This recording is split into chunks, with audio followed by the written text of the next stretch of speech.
Salutations à tous et à toutes, bienvenue sur 5.3M, les 5 minutes de méditation matinale. Je suis FW et ce matin, mes méditations m'amènent à parler du projet de convention citoyenne de fin de vie.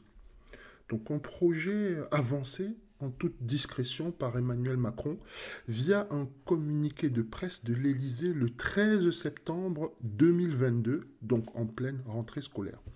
Alors, cette convention citoyenne, entre guillemets, prend effet au mois d'octobre et devrait aboutir en 2023 à un projet de loi. Derrière le mot convention citoyenne de fin de vie, il faut entendre euthanasie. Donc, ce n'est pas vraiment le sujet de l'euthanasie que je veux aborder ce matin. Je veux beaucoup plus aborder celui de la façon dont notre société est changée et bouleversée, très souvent par l'État, d'accord, qui utilise certaines méthodes pour bypasser notre volonté ou bypasser l'examen des lois qui sont proposées. Alors, point numéro 1, ce serait pourquoi en faire une priorité. Parce que la question de l'euthanasie en France actuellement n'est pas une priorité, il faut le dire.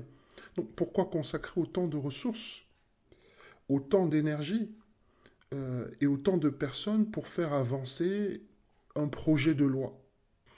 Alors qu'il y a des sujets pressants actuellement qui requièrent une intervention urgente, comme la crise de l'énergie, l'inflation, la baisse du pouvoir d'achat, le chômage, etc. Il y a de vrais problèmes sociétaux. La crise du logement, on n'en parle pas assez, alors que l'hiver est en train d'approcher, il y a toujours des gens qui dorment dehors. Donc là, c'est pas abordé du tout. Et ça nous amène aussi à nous poser la question de savoir ce qui est réellement important, d'accord, pour nos dirigeants. Est-ce que c'est leur vision de la société qui est beaucoup plus importante ou encore notre bien-être? Je pense que chacun peut se faire une idée.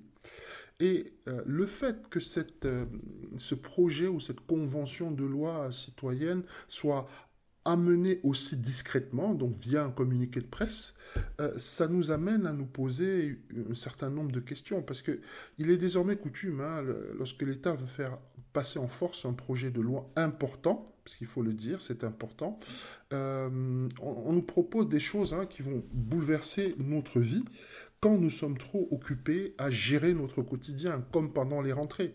Et il est même à craindre que ce projet de loi nous soit proposé en plein mois d'août, donc pendant l'été 2023, où tout le monde est en vacances.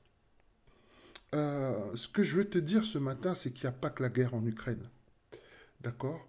Les médias actuellement nous bombardent d'informations sur la guerre en Ukraine. Vladimir Poutine a dit ceci, l'OTAN prépare cela, en Ukraine la résistance s'organise de telle façon, il y a des réfugiés. Ce que je veux te faire comprendre, c'est que en fait, la guerre, c'est pas seulement en Ukraine. La guerre, c'est aussi ici, où il y a des bouleversements qui vont survenir dans notre société, où il y a des choses qui vont changer en fait la face de notre société, et ces choses-là ne sont même pas soumises à notre examen, on les fait passer en force. Et le plus terrible là-dedans, c'est que les médias ne nous informent pas. C'est en me baladant dans le cadre d'une revue de presse que je suis tombé dessus et que je veux ce matin mon esprit se pencher dessus et le partager avec toi.